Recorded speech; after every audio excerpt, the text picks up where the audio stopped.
One misstep, and boom, it all explodes. Imagine this: you're catching up with a friend, or negotiating with a colleague, when suddenly, a seemingly innocent comment ignites a firestorm. Emotions flare, voices rise, and before you know it, you're no longer discussing the original topic, but defending yourself from perceived attacks. Sound familiar? You're not alone. According to a study by the Harvard Business Review, conflicts derail over 70% of workplace collaborations, often due to poor communication, not malicious intent. The real tragedy? Most of these blow-ups are completely avoidable, with the right tools. As ancient philosopher Epictetus once said, "We have 2 ears and 1 mouth so that we can listen twice as much as we speak." But modern society hasn't caught up. We live in a world that celebrates hot takes and fast responses, yet the true masters of communication are those who slow down under pressure.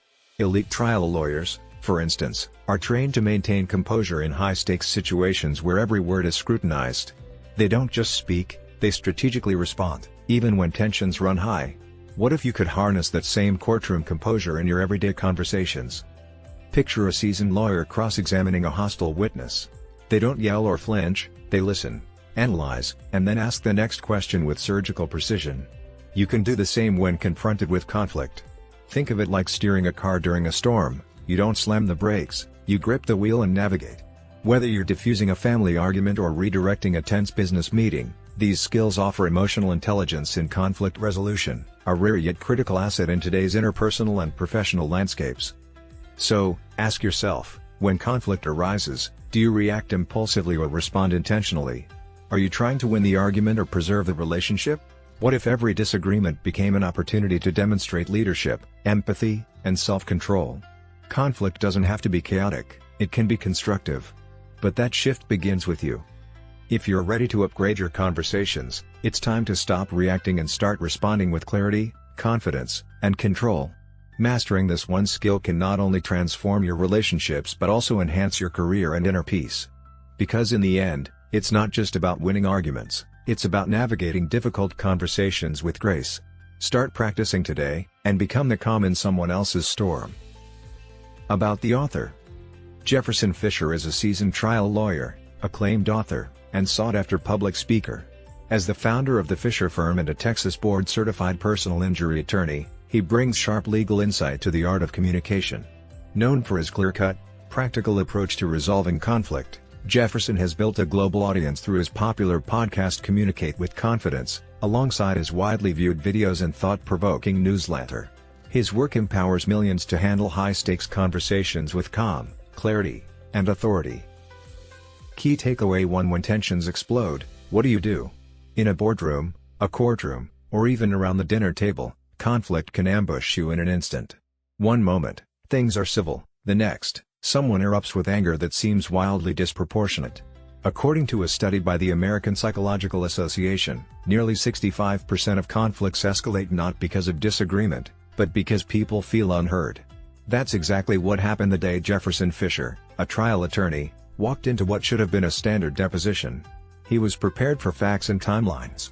What he encountered instead was a mountain of unspoken pain. As the deposition began, Fisher questioned Bobby LaPree, a towering man whose agitation grew with every word. Then, Bobby exploded, accusing Fisher of embodying everything wrong with the legal system. Most would have shut down or gone on the defensive. But Fisher chose another path, one echoed by the wisdom of Stephen Covey: seek first to understand, then to be understood. Instead of reacting, Fisher paused, leaned in, and asked Bobby a simple but piercing question: "What are you struggling with right now?" That moment changed everything. What followed wasn't a legal sparring match, it was a moment of human connection. Imagine an iceberg. The visible tip is the anger we see. But beneath the surface lies fear, grief, anxiety, the real story. Bobby wasn't furious about the deposition. He was drowning in personal stress over his mother's failing health and legal threats tied to her home. By choosing empathy over ego, Fisher discovered what was actually fueling the rage. Then, breaking from legal convention, he paused the deposition, offered help, and affirmed Bobby's worth. The man who moments earlier had seemed dangerous now stood in tears, grateful, and finally heard. That's not just courtroom skill, it's emotional intelligence in action. So ask yourself, how often do you stop to consider what's really happening beneath someone's outburst? Could your coworker's passive-aggressive email be a cry for support? Is your partner's frustration really about the dishes, or about feeling overwhelmed and unseen? In these critical moments, how you respond doesn't just shape the conversation, it defines the relationship. Effective communication in conflict resolution isn't about having the perfect comeback, it's about creating space for understanding. Here's the empowering truth: you don't need a law degree to navigate high-stakes conversations like a pro. You just need to lead with curiosity instead of control. The next time conflict flares, ask, not with accusation, but with compassion, what's really weighing on you?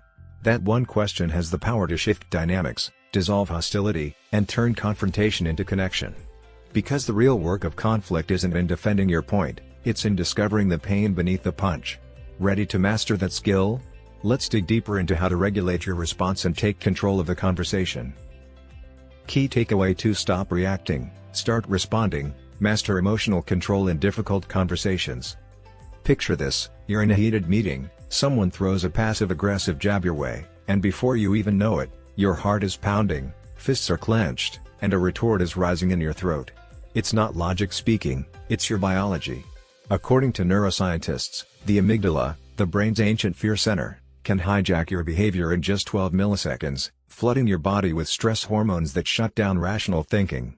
It's a brilliant survival mechanism for escaping tigers, not so great for navigating tense conversations at work or home.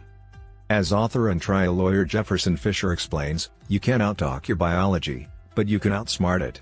The amygdala, shaped by millennia of evolution, interprets emotional threats the same way it does physical ones. So when someone criticizes your performance or challenges your authority, your brain reacts as if you're under attack.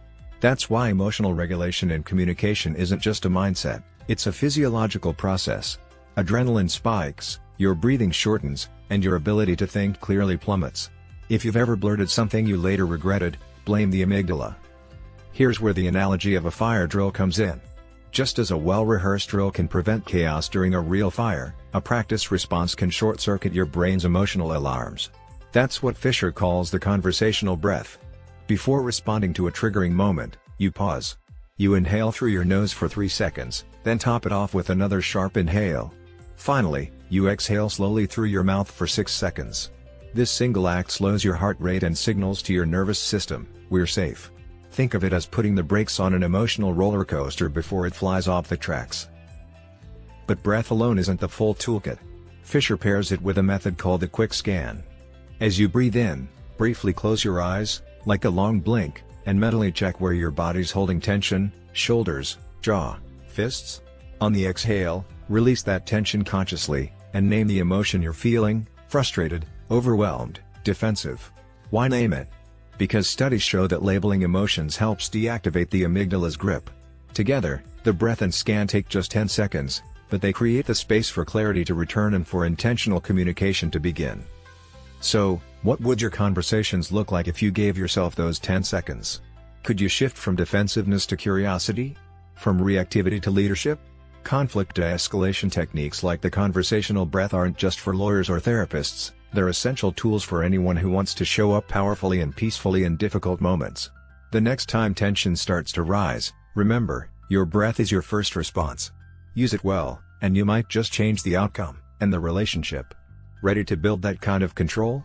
Let's explore how your next words can reinforce calm instead of reigniting the flames. Key takeaway 3: How self-talk shapes success. Use mental anchors to master stressful moments. Ever found yourself mentally spiraling after a tough conversation or high-stakes moment? Picture this: you just walked out of a meeting, and instead of focusing on what went well, your mind loops every awkward pause, every phrase you wish you'd nailed. You're not alone. In fact, studies show the average person has over 6,000 thoughts per day, and most are repetitive and self-critical. But what if, instead of letting that inner voice sabotage you, you could train it to support you in the moments that matter most? Trial lawyer and conflict expert Jefferson Fisher discovered this tool the hard way. After fumbling his way through one of his earliest major court cases, Fisher drove home with a head full of regrets. But among the noise, a few clear phrases emerged: "You be Jefferson. Wait for the right pitch. Let the facts tell the truth." These weren't random, they were instinctual mantras that, once written down, became what he now calls his small talks, a kind of mental armor for high-pressure situations. As Confucius once said, "He who conquers himself is the mightiest warrior." Think of these small talks as internal cue cards, Quick, powerful phrases that rewire your instinctive reactions when you're triggered. Much like how athletes use rituals to calm their nerves before a big play, you too can develop emotional resilience by designing your own mental scripts. Want to approach your next disagreement with more empathy? Try seek to understand. Need to speak up confidently in a meeting? Use voice it. These aren't empty affirmations, they're precision tools crafted to reinforce mindset over emotion when stakes run high. So, what's your personal version of "Tell 'em, Doris"?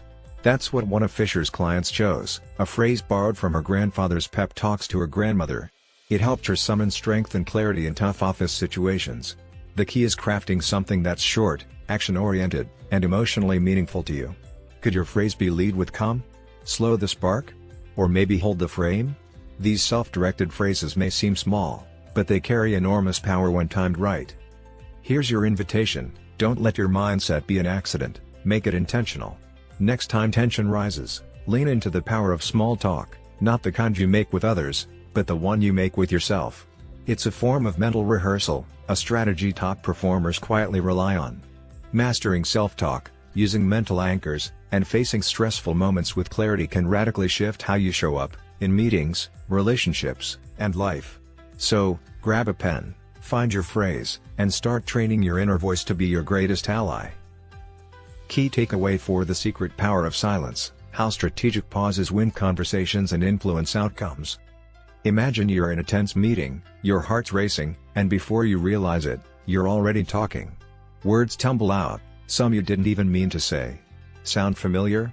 That's not just nerves, it's your amygdala hijacking the wheel. In high-stress moments, our brains default to survival mode, fast talk, scattered thoughts, and impulsive reactions. But what if I told you there's a simple, overlooked tactic used by top lawyers and negotiators that can completely flip the script? Jefferson Fisher, a seasoned trial attorney, reveals that silence, not speech, is often the most powerful move you can make. Contrary to what your instincts may tell you, pausing doesn't show weakness, it projects confidence. Neuroscience backs this up. Intentional silence helps regulate your nervous system and signals composure to those around you. As the ancient Chinese philosopher Lao Tzu once said, silence is a source of great strength. In Fisher's world, silence isn't a void, it's a weapon. Think of short pauses, about 1 to 4 seconds, as punctuation in your speech. They create rhythm, draw attention to key points, and make your message land with impact. But the real magic lies in longer pauses, up to 10 seconds, which act like a mirror. Take the example of someone making a false or offensive comment. Instead of firing back, try doing nothing. In the space that follows, their words echo. Suddenly, they start backpedaling. You haven't spoken, but you've already won the moment. This is emotional control at its finest. Want proof this works under pressure? Fisher recounts a case where a truck driver denied texting before a crash. Rather than argue, Fisher simply paused. 8 seconds passed. The driver fidgeted. Then broke. "Well, maybe I'd texted. I don't remember." A 10-second silence followed. Eventually, the truth surfaced, without a single raised voice. Silence had done what accusations never could, it exposed reality. This is why professionals use strategic pauses to manage conversations, from courtrooms to boardrooms. So, are you brave enough to say less and achieve more? Next time tension rises, resist the urge to fill the silence. Embrace the pause. Let it disarm, clarify, and compel. It's one of the simplest ways to take control of high-stakes conversations and influence outcomes without force. Combine it with the conversational breath and mental anchors you've already learned, and you'll become a communicator others can't ignore. Ready to level up your dialogue? Stay tuned, we're about to sharpen your words next. Key takeaway 5: Say less, impact more, how one word edits instantly boost confidence and clarity. Ever sent an email that read, "I just wanted to check in," and instantly second-guessed it? Or apologized for simply existing in someone's inbox? You're not alone. In fact, studies show that the average professional uses over 20 filler or minimizing phrases per day, phrases that subtly sabotage your authority. But what if the key to more confident, persuasive communication isn't saying more, but cutting the right words out? Jefferson Fisher, a seasoned trial lawyer turned communication expert, calls this the one-word edit. It's a minimalist approach to assertive communication, where even a tiny shift makes a big impact. His favorite starting point? The word just. Take "I just wanted to follow up." Now remove it, "I wanted to follow up." One tiny deletion, and suddenly, your tone transforms from tentative to assured.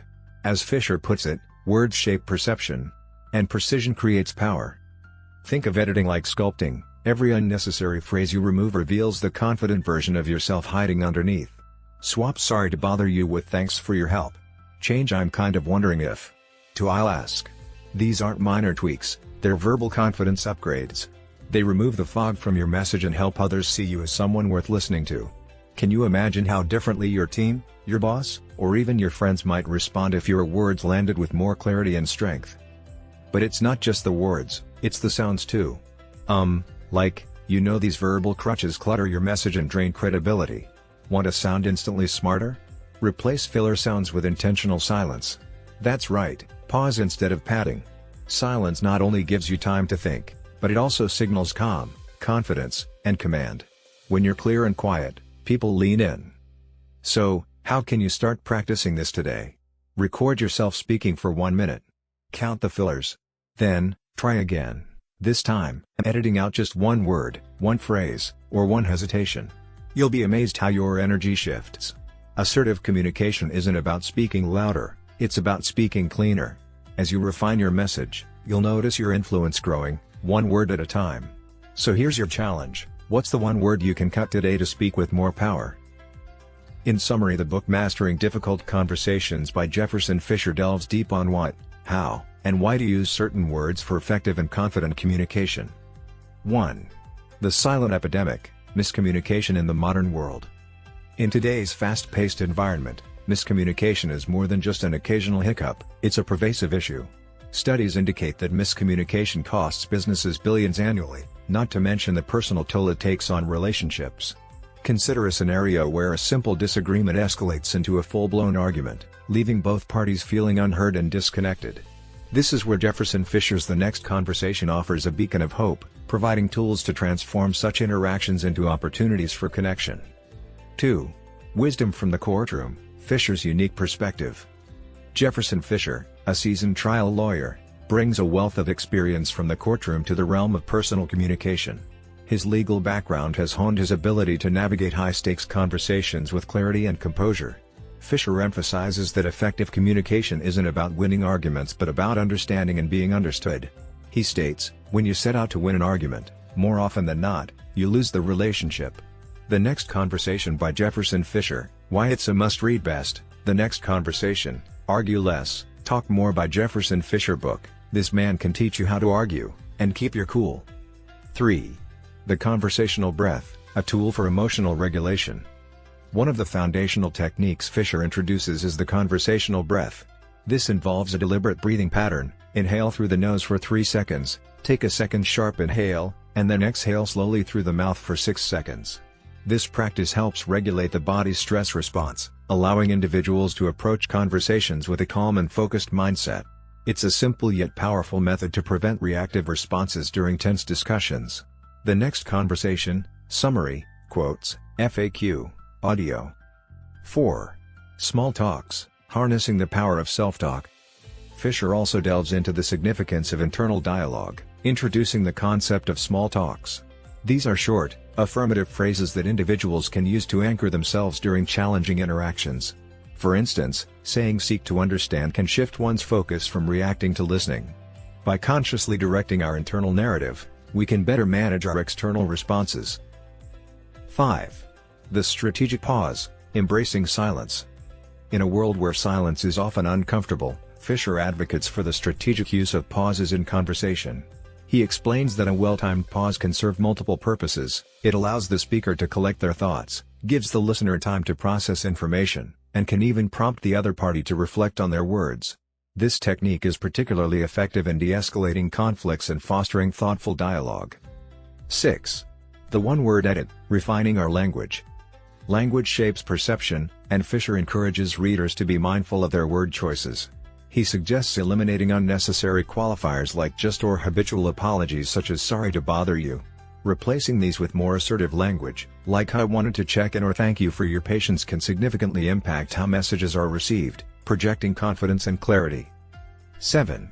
Setting boundaries, protecting your peace. A crucial aspect of effective communication is establishing and maintaining healthy boundaries. Fisher emphasizes that clear boundaries are essential for protecting one's emotional well-being and fostering mutual respect in relationships. He provides practical strategies for articulating needs and limits without aggression, ensuring that interactions remain respectful and constructive. The next conversation summary of key ideas and review, Jefferson. The next conversation, summary, quotes, FAQ, audio. 8. The next step, transforming conversations and relationships. The next conversation is more than a guide, it's a call to action. Fisher empowers readers to take control of their communication, encouraging them to approach each interaction with intentionality and empathy. By implementing these strategies, individuals can transform not only their conversations but also their relationships, leading to more meaningful and fulfilling connections.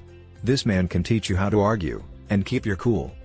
If you found value in this video, make sure to hit that like button, share it with anyone who might benefit, and subscribe for more empowering content on mastering communication and transforming your conversations. And if no one has told you recently, I want you to know that you are loved, worthy, and an amazing human being. You are capable of achieving extraordinary things, and I believe in you. Until next time, much love to you all. Stay confident and keep growing.